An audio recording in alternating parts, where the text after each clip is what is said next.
Hello बच्चों।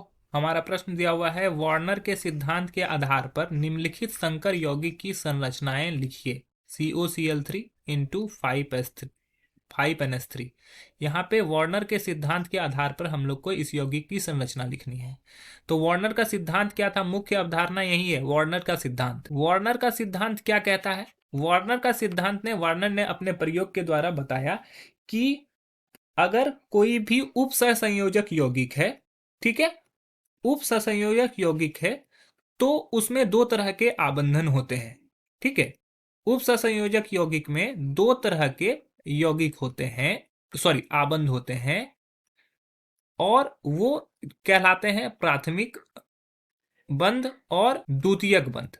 ठीक है, उप सहसंयोजक यौगिक है, ये कितने प्रकार के बंध बनाते हैं? ये दो प्रकार के बंध बनाते हैं, प्राथमिक बंध, और दूसरा बंध जो बनाता है वो बनाता है द्वितीयक बंध। ये प्राथमिक बंध जो होता है वो आयनिक होता है, ठीक है, और दूसरा जो होता है वो गैर आयनिक होता है।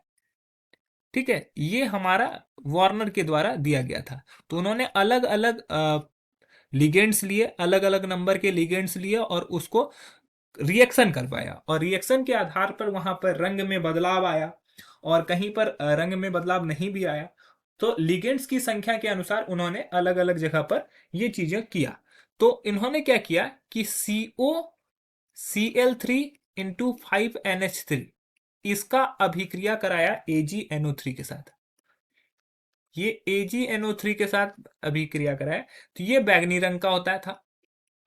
ये बैगनी रंग का था। जब AgNO3 के साथ रिएक्शन हुआ तो ये क्या किया, एक मोल AgCl3 इंटू 5NH2, ये एक मोल जब अभिक्रिया कराता था तो ये 2 मोल AgCl बनाता था। 2 मोल क्या बनाता था?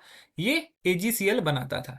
तो ये रिएक्शन करने के बाद कुछ इस प्रकार से AgNH3 5Cl 2 plus plus 2AgCl बनाता था।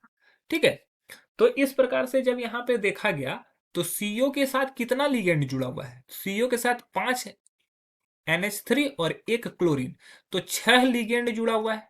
6 लिगेंड जुड़ा हुआ है, और 6 लिगेंड जब जुड़ता है तो हम लोग जानते हैं कि ये कैसा संरचना बनाता है?